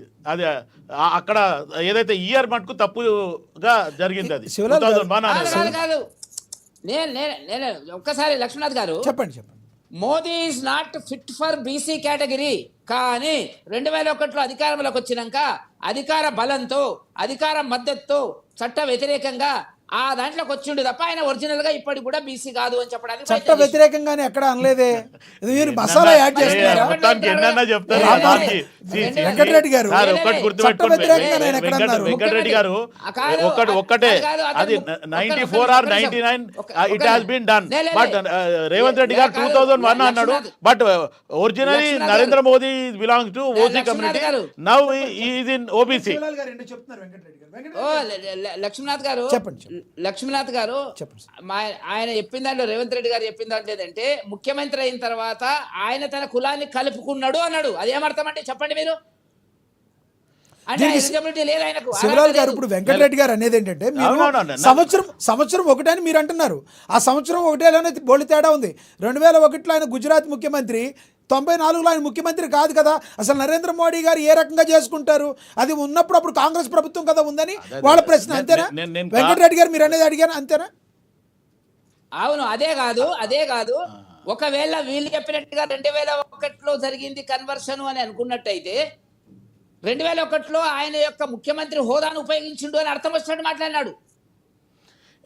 వెంకటరెడ్డి గారు మీరు అన్న మీ ఆవేదన అది కరెక్టే, నాకు అర్థమైంది. ఎందుకంటే 1994, 99లో జరిగింది, అది 2001లో జరిగింది. ముఖ్యమంత్రి నరేంద్ర మోదీ గారు అయిన తర్వాతనే ఇది కన్వర్ట్ చేసిండ్రు అనే దానికి వస్తుంది అనేది మీ రైట్. శివలాల్ గారు ఇదిలా పెడితే కేటీఆర్ గురించి కూడా మాట్లాడటం జరిగింది రేవంత్ రెడ్డి గారు. రేవంత్ రెడ్డి గారు ఏవైతే కేటీఆర్ గురించి మాట్లాడారు దాని గురించి ఏమంటారు మీరు? నిన్న ఏ రకంగా అయితే కేటీఆర్ మరొకసారి ఢిల్లీ వెళ్ళి మొత్తం అక్కడ ఓడిపోవడానికి కూడా ఒక రకంగా కేజ్రీవాల్ కానీ వీళ్ళందరూ ఓడిపోవడానికి కారణమయ్యారు, కాంగ్రెస్ ఓడిపోవడానికి కారణమయ్యారు, బీజేపీ గెలుపుకి పరోక్షంగా కారణమయ్యారని చేసిన మాటల్ని, వ్యాఖ్యలు ఎలా చూడాలి? ఇప్పుడు మీరు ఒక్కసారి ఆ రోజు ట్వీట్ చూడండి. బీజేపీ ఢిల్లీలో గెలుస్తుందంటే బీజేపీ నిజంగా కూడా ఒక 27 సంవత్సరాల తర్వాత ఢిల్లీలో ఒక బీజేపీ ప్రభుత్వం ఏర్పడింది 27 సంవత్సరాల తర్వాత. కానీ దానికి బీజేపీ ప్రభుత్వం గెలిస్తే కేటీఆర్ రాహుల్ గాంధీ గారికి ట్వీట్ చేస్తాడేమని మీకు 0 వచ్చింది అనేది. అంటే పార్షాలిటీగా ఏం మాట్లాడుతున్నట్టు, మేము బీఆర్ సపోర్టింగ్ బీజేపీ అనే రకంగా కేటీఆర్ గారు మాట్లాడింది అనేది రేవంత్ రెడ్డి గారు చెప్పడం జరిగింది. మీరు రాజకీయ ఉద్దండులు, శత్రువుకి శత్రువు మిత్రుడు, మనకు రాకపోయినా పర్ల పక్కనోడికి పోతే ఎవరికైనా ఆనందంగానే ఉంటుంది కదా. ఇప్పుడు లక్ష్మీనాథ్ గారు నేను ఏమనేది ఏమంటే, ఇప్పుడు మన రామ్మోహన్ భాయ్ ఉన్నాడు, ఇప్పుడు వెంకటరెడ్డి భాయ్ గారి కంగ్రాచులేషన్ వెంకటరెడ్డి అన్న అని చెప్పొచ్చు. కానీ ఇటు నాకు మెసేజ్ పెట్టి మీకైతే రాలేదు అని అంటే అర్థమైంది మేము ఒకటి మొత్తానికి మిమ్మల్ని అయితే ఒక రకంగా మేము విమర్శిస్తున్నాం అనే రకంగా. కేటీఆర్ గారు మీద చేసిన విమర్శలు మీరు సమర్థిస్తారు. కాదు రామ్మోహన్ గారు ప్లీజ్. భారతీయ జనతా పార్టీ వేరే, బీఆర్ఎస్ వేరే. రామోహన్ భాయ్ నేనేమంటున్నా అంటే బీజేపీ ఢిల్లీలో అధికారం వచ్చింది, బీజేపీ డైరెక్ట్ కంగ్రాచులేషన్ చెప్పండి. మీరు రాహుల్ గాంధీకి ట్వీట్ చేసి కేటీఆర్ చెప్పాల్సిన అవసరం ఏముంది? అంటే అర్థమైంది మీరు ఓడిపోయారు అనేది పుట్టు మీద కాలం చల్లినట్టుందాడా? ఇందులో మీరు గమనించాల్సిన విషయం ఏంటంటే రాహుల్ గాంధీ గారు, కేజ్రీవాల్ గారు ఇదంతా ఒకటే కూటమి కదా. ఒకటే కూటమి నిలబడుకొని మీరు కనీసం రెండు పార్టీలను సంయోగపరిచే పరిస్థితి మీకు లేనప్పుడు రామ్మోహన్ గారు, దేశాన్ని ఎట్లా చేస్తారు? దాని కొరకు ట్వీట్ చేసి అక్కడ కూటమి లేదు ఆల్రెడీ ఎక్కడ పోయింది కూటమి? ఆమ్ ఆద్మీ అలాగూ కాంగ్రెస్ పార్టీ అలాగే. అది కాదు ఆయన అవును, అనేది ఇండియా ఢిల్లీలో కూటమి, కూటమి గురించి కాదు, ఇండియా కూటమిలో బీజేపీ భాగంగా బీఆర్ఎస్ ఆర్ఎస్పీ కూటమి కూడా. గురించి చెప్తున్నారని మీకు అర్థం కాలేదు, అంతేనా సార్? వినండి శివరాజ్ గారు, మీరు అట్లా రామ్మోహన్ గారు. మాట్లాడకండి. ఏం చెప్తున్నారు? ఇండియా కూటమిలో ఆమ్ ఆద్మీ కూడా కూటమి కదా పార్టీ. కూటమిలో భాగస్వామ్య పార్టీని నువ్వు కనీసం మెయింటైన్ చేయలేకపోయినావు, అక్కడ ఓడిపోయినావు, నీకు 0 మార్కులు వచ్చినాయి. మరి నువ్వు భారతదేశాన్ని వెళ్తా అని చెప్తున్నావు కదా, నీ నుంచి ఏమైతుందని రాహుల్ గాంధీ గారిని ట్వీట్ చేయడం జరిగింది. అది అందులో విషయం. అది దాన్ని మీరు కాంగ్రెస్ పార్టీ దాని ఏదో మార్చుకొని మీరు ఒకటి, మేము ఎట్టి పరిస్థితుల్లో బీఆర్ఎస్ పార్టీ బీజేపీ పార్టీ ఒకటి కాదు, వారి సిద్ధాంతం వేరే మా సిద్ధాంతం వేరే. మేము పూర్తిగా తెలంగాణ కొరకు పుట్టే పార్టీ. వాళ్ళ సిద్ధాంతం ఏంటి సార్? ఇవాళ రేవంత్ రెడ్డి వాళ్ళ గారు సిద్ధాంతం ఏంటి సార్? రామ్మోహన్ గారు, రామ్మోహన్ గారు బీజేపీ పార్టీ సిద్ధాంతం ఏంటి, మీదేంటి? మాది పూర్తిగా స్వరాష్ట్రం తెలంగాణ సిద్ధాంతం. అయ్యో మీరు బీఆర్ఎస్ గా మార్చారు తెలంగాణ కదా. కొరకే స్వరాష్ట్రం అన్నారు, బానే ఉంది. తెలంగాణ రాష్ట్ర సమితిని భారత రాష్ట్ర సమితిగా చేసిందే మీరు, ఆ తర్వాతగా ఈ పరిస్థితి వచ్చింది మీకు. 100%. ఎందుకంటే స్వరాష్ట్రం అంటున్నారు, మరి భారతదేశం మొత్తం పూర్తిగా అంటున్నారు. భారతదేశంలో క్లారిటీ కూడా- మిస్ అవుతుంది. వినండి ఒక్కటి మాట వినండి, ఒక మాట వినండి. స్వరాష్ట్రం కొరకు పుట్టిన తెలంగాణకు అన్యాయం జరిగింది, తెలంగాణకు న్యాయం చేసినాం. ఇలా భారతదేశంలో చేసేసారా? రైతులకు అన్యాయం జరుగుతుంది. చేసేసారా? బీజేపీ పాలన లోపల కాదు సార్, రైతుల చేసేసారా? కొరకు జాతీయ తెలంగాణకి పార్టీగా మార్చి ఇచ్చిన రైతులను హామీలన్నీ బాగుపరచడానికి నెరవేర్చేశారా? జాతీయ స్థాయిలో విస్తృతంగా పోవడానికి ప్రయత్నం చేసాం. అన్న తప్పేముందండి? తెలంగాణ సాధించినాం కదా, మేమే కదా సాధించింది. అంతకుముందుకు బీజేపీ ఉంది, కాంగ్రెస్ పార్టీ ఎవరు చేయలే కదా. ఇంతకు మేమే బీజేపీ కదా చేసింది. ఏంటంటారు? కాబట్టి వాళ్ళదేంటంటారు? దృష్టిలో పెట్టుకొని ఈ విషయంలో సక్సెస్ అయినాం కాబట్టి రైతుల కొరకు అబ్కీ బార్ కిసాన్ సర్కార్ పేరు పైన నల్ల చట్టాలను రద్దు చేయడానికి, రైతుల పక్షాల పోరాటం చేయడానికి కేసీఆర్ గారు జాతీయ పార్టీలో విస్తృతంగా పర్యటన చేయడం జరిగింది. అందులో కొంచెం మేము వెనుకబడిపోయినాం, అందులో వాస్తవం అందరికి తెలిసిన విషయమే. మేమేమో డబ్బాచారం కొట్టుకోవట్లేదు. ముందు అవకాశం దొరికితే ముందుకెళ్తాం, ఎక్స్పాండ్ చేస్తాం, పార్టీని దేశవ్యాప్తంగా పోటీ చేస్తాం, అదృష్టం ఉంటే గెలుస్తాం, లేకపోతే ప్రజలు ఏం చెప్పినా కానీ దానికి కంకణబద్ధమే మళ్ళీ తెలంగాణ కొరకు పనిచేస్తాం. మీ సిద్ధాంతం అదన్నారు, బీజేపీ సిద్ధాంతం ఏంటి? ఏంటంటే మీ సిద్ధాంతం అదన్నారు. ఇక్కడ నేనేం చెప్తున్నాను, రేవంత్ రెడ్డి గారు బీసీ కులగణలో పూర్తిగా విఫలమైపోయినరు. రైట్. బీసీలకు అన్యాయం జరిగింది. ఆ బీసీ సామాజిక వర్గం ఎవరు కూడా ఊరుకోరు. దీని అందరు మేధావులు కూడా దీన్ని ఖండించాల్సిన విషయం. ఓసీలైనా ఎస్సీలు ఎస్టీలు అందరూ కూడా ఈ బీసీల పట్ల సానుకూలంగా స్పందించాల్సిన అవసరం ఉంది. Right. జనాభాలో 50% ఉన్న జనాభాను మనం తగ్గించి చూపించి వాళ్ళకు వచ్చిన హక్కులు ఇలా గుంజుకొని నేను ఈ చిట్ట చివరి ముఖ్యమంత్రి రెడ్డి ముఖ్యమంత్రిని ఇలా రెడ్డి అంటే ఊరిలో తన్నే పరిస్థితి వచ్చింది ఈయన చేసే వ్యవహారానికి. ఎవరు నమ్మతలేరు కాంగ్రెస్ పార్టీలో రెడ్డిలను కూడా మిగతా పార్టీలో రెడ్లను. ఎందుకంటే వీళ్ళ ఒక మనస్తత్వం ఇట్లే ఉంటది, ఎప్పటికీ అలగదొక్కుతారు వీళ్ళు మమ్మల్ని అని చెప్పేసి సమాజం లోపల ఒక విచ్ఛిన్నం తీసుకొస్తారు. అదేంటండి, రెడ్డిల్ని అనుకుంటున్నారు, రాహుల్ ఎవరు ఏమనుకోవట్లేదా? రాహుల్ అనుకుంటారు అండి. రాహుల్ మరి తెలంగాణని 10 ఏళ్ల పాటు పాలించారు, రాహుల్ కుటుంబాలు ఉన్నాయి, మరి రాహుల్ ఏమనుకోరా, ఓన్లీ రెడ్డిని అనుకుంటారా? ఎందుకు రాహుల్ మెంటాలిటీ, కాంగ్రెస్ మెంటాలిటీ కుట్ర కపట మోసం దగ. మీరు అడిగిన దానికి చెప్పండి, మీరు అడిగిన దానికి చెప్పండి. రామ్మోహన్ గారు రెడ్డిల్ని అంటున్నారు, ప్రజలందరూ రెడ్డిలు అంటున్నారు అన్నారు, మరి రాహుల్ గురించి ఏమనుకోవట్లేదా? ఆయన ఏం చెప్తా ఉన్నాడు ఇప్పుడు ఏమంటున్నది అంటే రెడ్డి ముఖ్యమంత్రి అయ్యి నేనే చిట్ట చివరి రెడ్డినైనా సరే చెప్తున్నాడు కాబట్టి ప్రజలు అట్లా అనుకుంటా ఉన్నారు. నేను ఏమంటున్నాను, రాహుల్ గాంధీ కాంగ్రెస్ పార్టీ ఈ రోజున పార్టీ నిజమైన పార్టీ అడగండి, ఒకసారి శివరాజ్ అడగండి. ఇందిరాగాంధీ ఒరిజినల్ కాంగ్రెస్ చీల్చి పెట్టుకున్న కాంగ్రెస్ పార్టీది. ఒరిజినల్ కాంగ్రెస్ ఎప్పుడో మట్టిలో కలిసిపోయింది. ఈ కాంగ్రెస్ పార్టీలో మట్టిలో కలిసిపోయిన టైం వచ్చింది కాబట్టి ఈయన ఏదో అంతో కాస్త కూసి ఇక్కడ దొంగవాడని చెప్పి కాంగ్రెస్ ఏంటి, డూప్లికేట్ కాంగ్రెస్ ఏంటి సార్? ఏం మాట్లాడుతున్నారు రామ్మోహన్ గారు? ఇప్పుడు రామ్మోహన్ భాయ్, నీకు ఇప్పుడు లక్ష్మీనాథ్ గారు అడిగిన దాంట్లో ఒకటే, మీ పార్టీలో ఏదైతే తెలంగాణ బిల్లు పెట్టినప్పుడు లింగిలిట్కు మీ కేసీఆర్ ఒక్కడు తప్ప మా కాంగ్రెస్ ఎంపీలే అందరు ఆడ పోరాడినరు. ఒకటే ఒక సీటు ఒక కేసీఆర్ సమయం తక్కువ ఉంది. కేటీఆర్ ఒక్కడు, తర్వాత ఆమె విజయశాంతి ఒక్క ఆమెనే ఆ హాల్లో ఉండే, పార్లమెంట్ లో ఉన్నది ఒక విజయశాంతి తప్ప, కాంగ్రెస్ ఎంపీలు తప్ప. కేసీఆర్ ఏడనో ఆ రోజు బిల్ నేను పెట్టినప్పుడు చెప్తున్నా ఏడో ఉన్నాడో తెలియదు. మళ్ళా వినండి. మీరేమంటారు అంటే ఆ రోజు ఈరోజు సుష్మా స్వరాజ్ గారు కేసీఆర్ మటుకు కాంగ్రెస్ పార్టీ ఉద్యమంని తెలంగాణ ముందుకు ద్రోహి. తీసుకుపోయిన దానికి ఒప్పుకుందాం. ఆ రోజు మర్రి చెన్నారెడ్డి ప్రొఫెసర్ గారు జయశంకర్ నాశనం గారినే చేశారు, మల్లికార్జున గారు మొత్తానికి నాశనం తుంగలో చేశారు. దొక్కిన కేసీఆర్ ఇందిరా కేసీఆర్ గాంధీ, గురించి రాజీవ్ మీరు మళ్ళా గాంధీ గొప్పగా అందరూ చెప్తున్నారు. కూడా కేసీఆర్ తెలంగాణ ఈరోజు ద్రోహులే. తెలంగాణ 29వ సోనియా రాష్ట్రాన్ని గాంధీ గారు, మొత్తానికి రాహుల్ గాంధీ గారు తాగుబోతులని తెలంగాణ పనికి మాలినోళ్ళని ద్రోహులే. సోమార్పోతులను ఇవాళ తయారు చేయడం తెలంగాణ జరిగింది. తీసుకొచ్చింది కేసీఆర్ గారు. 10 సంవత్సరాలు మీ మెడల్ వచ్చి తెలంగాణ తీసుకొచ్చిన మీరు రాష్ట్రాన్ని ఎక్కడికి లేదు. మొత్తానికి ఖరారు కాంగ్రెస్ పార్టీ చేసేసారు. తెలంగాణకు అనుకూలం ఈరోజు కాదు. ఈ చివర 11, కాంగ్రెస్ 12, పార్టీ 14 తెలంగాణకు అనుకూలం మాసాలలో కాదు, గుర్తుపెట్టుకోండి. ప్రజలంతా ఇట్లా ఆవిరావిరమంటున్నారు. వినండి. మాకు పథకాలు కాంగ్రెస్ రాలేదు, పార్టీ మమ్మల్ని తెలంగాణకు ముంచేసి కానీ. అనుకూలం కాదు. ఎందుకు మాట్లాడుతున్నారు అబద్ధాలు మాట్లాడుతున్నా? కాంగ్రెస్ పార్టీ రైట్ తెలంగాణకు రైట్ అనుకూలం రైట్ కాదు. రైట్ రైట్ ఎందుకు రైట్ 4 కంక్లూడ్ దశాబ్దాలు చేయండి. ఇయ్యలేదు? సమయం తక్కువ కంక్లూడ్ చేయండి. రామ్మోహన్ గారు కంక్లూడ్ చేయండి. ఒకటి చెప్తున్నాను, ఈ రోజు గుర్తుపెట్టుకోండి మీరు, రేవంత్ రెడ్డి గారు పూర్తిగా డైవర్షన్ పాలిటిక్స్ చేస్తా ఉన్నారు. దీనిపైన యావత్తు తెలంగాణ ప్రజలందరూ అన్ని వర్గాల వారు కూడా తీవ్ర మనస్తాపానికి గురవుతున్నారు. ఎవరికి రావాల్సిన హక్కులను వాటాల ప్రకారం దామాషా ప్రకారం వాళ్ళకి ఇవ్వాల్సిందే. ఇలా కులగన సరిగా చేయకుండా ఎన్యూమరేటర్స్ కరెక్ట్ రాలేదు శివన్ మాట్లాడుతున్నారు, తప్పు. అది పెద్దలు ఇప్పుడు చెప్పడం జరిగింది, రాజమౌళి గారు చెప్పడం జరిగింది. ఇంటికి స్టిక్కర్ అంటించిపోయి మళ్ళీ రాలేదు వివరాలు తీసుకోవడానికి. ఇటువంటి తప్పులు చేసింది కాక మళ్ళీ ఏమంటాడు, ఈ రోజు రాష్ట్రంలో డబ్బులు లేవంటాడు, మళ్ళీ రీసర్వే చేపిస్తా అంటాడు. ఎన్ని వందల కోట్లు నష్టపోతామని ఈ రోజు. మరి ఇటువంటి చేతగాని పనులు చేసే బదులు పరిపాలన చేత కాకుండా పక్కకు తప్పుకోవాలి. కేసీఆర్ గారు సర్వేలు పోతే ధనం ఎలా రాసవుద్దో అదే విధంగా ఒక కట్టడాలు కట్టినప్పుడు కూడా ఒళ్ళు దగ్గర పెట్టుకుని కట్టాలి. ఆ కట్టడాలు కూలిపోతే కూడా జనాలు డబ్బులు వేస్ట్ అవుతాయి. అవి కూడా మీరు గుర్తుంచుకోవాలి. 500 సంవత్సరాలు చరిత్రలో నిలిచిపోతుంది. గుర్తుపెట్టుకోండి. అవన్నీ కూడా ఎలాంటి బీట్లు ఇచ్చేసినాయో తెలుసు. అక్కడ మీకు జనాల డబ్బులు కనబడతలేదా? అక్కడ జనాల డబ్బులు దుర్వినియోగం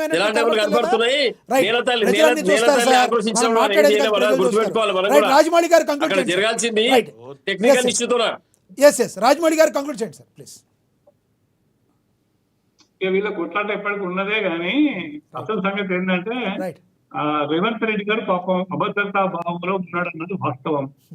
అటు భారతదేశం మొత్తం మీద భారతీయ జనతా పార్టీ దూసుకుపోతుంది అన్నది వాస్తవం. భారతీయ జనతా పార్టీ కంటే కూడా హిందుత్వం ప్రజలలో చొచ్చుకపోతుంది. ఈ హిందుత్వాన్ని కాపాడుకోవడానికి కోసం పాపం రాహుల్ గాంధీ తెగ శ్రమ పడుతున్నాడు. ఆయనతో కావడం లేదు. ఆయన ఏం చేస్తున్నాడంటే ఇట్లాంటి వాళ్ళని తగలబెడుతున్నాడు. ఆ ఖర్గే లాంటి వాళ్ళను, ఈ ముఖ్యమంత్రులు లాంటి వాళ్ళను, రేవంత్ రెడ్డి లాంటి వాళ్ళను పాపం ఉసుగొలుపుతున్నాడు.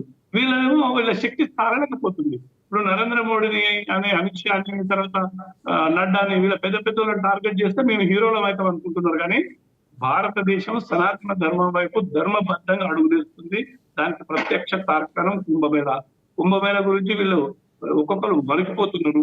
సో ఏది ఏమైనా కూడా ఫైనల్ గా చెప్పొచ్చేది ఏంటంటే, ఎన్ని మురుగులు ఎవరు ఎంత మురిగినా కూడా వాళ్ళ ముందు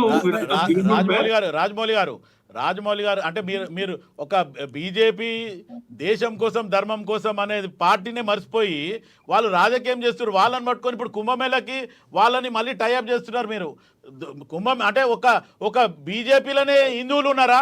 బీఆర్ఎస్లో కానీ, కాంగ్రెస్లో కానీ, సిపిఐలో కానీ, మిగతా పార్టీలలో హిందువులు లేరంటారా? వాళ్ళ మనోభావాలు లేవా? ఇప్పుడు మేము కూడా పోయిగో రామ్మోహన్ భాయ్ చూడు బొట్టు పెట్టుకుంటూ, నేను కూడా బొట్టు పెట్టుకున్నా, మీరు పెట్టుకుండ్రు, వెంకటరెడ్డి గారు పెట్టుకున్నారు. అంటే మనం అంటే ఇక మిగతా పార్టీలు ఉన్న వాళ్ళం మేము హిందువులం కాదన్నట. అంటే అటు నరేంద్ర మోదీ గారే లేదు అమిత్ షా వీళ్ళే వాళ్ళనే బొట్టు పెట్టారు. ఇంకా మనం పెట్టుకుంటాం. పొద్దున పూజ చేయండి బయటికి వెళ్ళాము. అట్లా అనుకుంటే ధార్మికంగా పోతుంది, లేకపోతే భక్తి భావన పెరిగిందా అనే దానికి నేను ఒప్పుకుంటా. ఈరోజు అంటే బీజేపీ వాళ్ళు చెప్తేనే చేస్తున్నా అనేది అయితే కాదండి.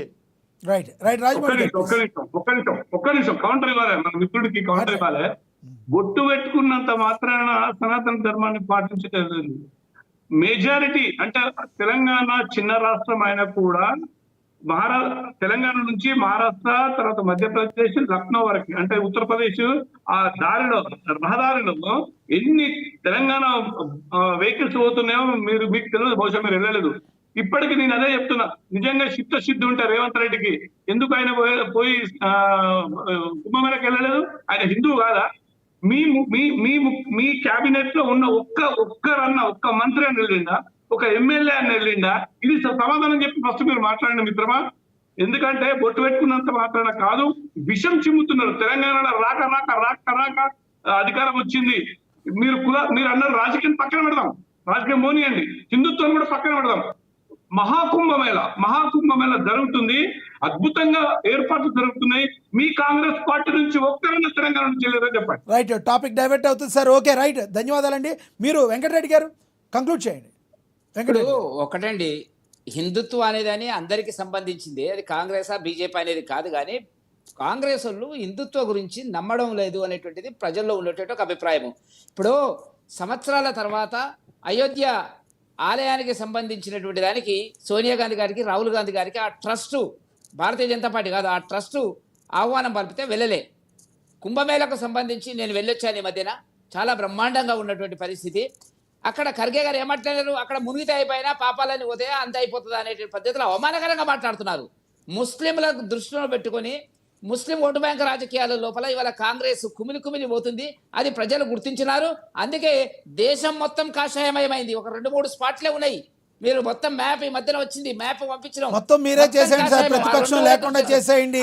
ప్రపంచం మొత్తం, దేశం మొత్తం, ఇండియా మొత్తం కాషాయం చేసేయండి, ప్రతిపక్షం లేకుండా చేసేయండి. ప్రజలు వన్ నేషన్ వన్ ఓట్ అని తీసుకొచ్చేది అది కదండి లక్ష్మీనాథ్ గారు. కంక్లూడ్ చేయండి. వన్ నేషన్ వన్ ఓట్ తీసుకొస్తుండ్రు, అందుకే ఆపోజిషన్ ప్రజలు వెంకటరెడ్డి గారు కంక్లూడ్ చేయండి. ప్రజలు నిర్ణయిస్తారు, మేము కాదు, ప్రజలు నిర్ణయిస్తారు. ప్రజల మనోభావాలకు దూరంగా ఆలోచించకుండా ఉండేటువంటి ఏ పార్టీని కూడా ప్రజలు గౌరవించారు. అది జరుగుతుంది. కంక్లూడ్ చేయండి సార్, కంక్లూడ్ చేయండి. వెంకటరెడ్డి గారు కంక్లూడ్ చేయండి టాపిక్ మీద. అందువల్ల నేను చెప్పదలుచుకుంది అంటే ప్రజల మనోభావాలను గుర్తించాలా. భారతీయ జనతా పార్టీ ప్రజా అవసరాలను, వాళ్ళకుండే సామాజిక సమస్యలను, వాళ్ళకుండే ఆర్థికాభివృద్ధి కోణం లోపల వాళ్ళ ప్రయాణం చేస్తుంది కాబట్టి ఓట్లేస్తున్నారు. మేము అనుకుంటే వచ్చేది కాదు, మా పరిపాలన నచ్చింది. వెంకటరెడ్డి గారు టాపిక్ మీద కంక్లూడ్ చేయండి సార్, టాపిక్ మీద కంక్లూడ్ చేయండి. రేవంత్ రెడ్డి గారి వ్యాఖ్యల మీద కంక్లూడ్ చేయండి అంతే. కాబట్టి రేవంత్ రెడ్డి గారు మాట్లాడినటువంటిది అసందర్భమైనది.